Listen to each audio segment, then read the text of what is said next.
ঘটনা হলে মানে কি বলবো, একটা ছোট্ট ঘটনা, একটু কেউ মারা যাক, সে পাহাড়ি বাঙালি যেই হোক না কেন, আমরা চাই না কেউ মারা যাক, কারোর অপমৃত্যু হোক, কিন্তু পাহাড়ে কি হয়, কিছু একটা হলেও পাহাড়ি বাঙালি পাহাড়ি বাঙালি। কেন এত বৈষম্য? কিসের জন্য এত বৈষম্য? দেশটা কি আমাদের না? এই দেশে আমরাও তো সন্তান, তাহলে আমাদেরকে কেন পাহাড়ি পাহাড়ি পাহাড়ি করে ধিক্কার দেওয়া হয়? এই চারজন সন্তান কি করেছিল? আমি ফেসবুকে দেখলাম, মানে একটা ছেলে দৌড়াই আসছে, আর চারিদিকে 40-50 জন নর পশু রাক্ষস জানোয়ার ওই ছেলেটাকে লাঠি দিয়ে যেভাবে পিটাইলো, ওমা গোমা, আমি এখনো ঘুমাইতে পারি না। কই মাছের মতো লাফাচ্ছিল বাচ্চাটা, কই মাছের মতো লাফাচ্ছিল। তোর বাবার সম্পত্তি লুট করেছে, আমার সন্তান কেন মারলি?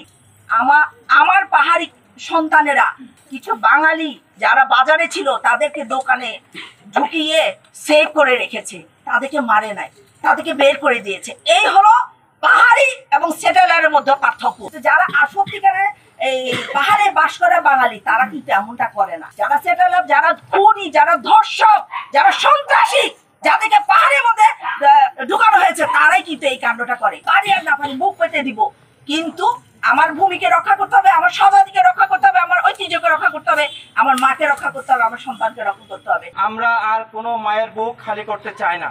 আমরা শুনেছি ঢাকা, চট্টগ্রাম সহ বিভিন্ন শহরে যেখানে আদিবাসী ভাই বোনেরা আছে, সেখানে আমাদের আদিবাসী ভাই বোনদেরকে কিন্তু কোথাও কোথাও আদিবাসী ভাই বোনদেরকে হামলা করা হচ্ছে। আমরা এই সকল ধরনের হামলার নিন্দা জানাচ্ছি।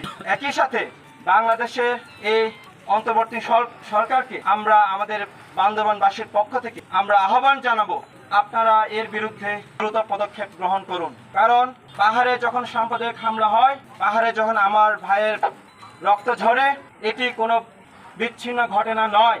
সমতলের ঘটনা যেমন বাংলাদেশের ঘটনা, একই সাথে পাহাড়ে যে ঘটনাগুলো ঘটছে সেগুলো বাংলাদেশেরই ঘটনা। এবং বাংলাদেশ পার্বত্য চট্টগ্রাম কোনো বাংলাদেশের বিচ্ছিন্ন কোনো এলাকা নয়। বিভিন্ন জায়গায় বিভিন্ন ধরনের সাম্প্রদায়িক হামলা হলেও আমরা দেখেছি এখানে কোনো এই ধরনের নৃশংস কোনো ঘটনা ঘটেনি, এবং আমরা আশা করছি এই ধরনের ঘটনা বান্দরবানে হবে না।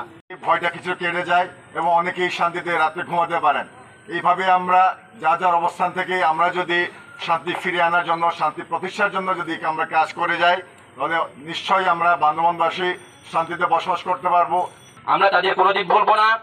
এরই সাথে সাথে আমরা আজকে এই প্রদীপ প্রজ্বলনের সংগ্রামী শহীদদের প্রতি আমরা শ্রদ্ধা রেখে 1 মিনিট নীরবতা আমরা পালন করব এবং গভীর শ্রদ্ধাঞ্জলি যারা শহীদ হয়েছে, যেমন তাদেরকে সবাইকে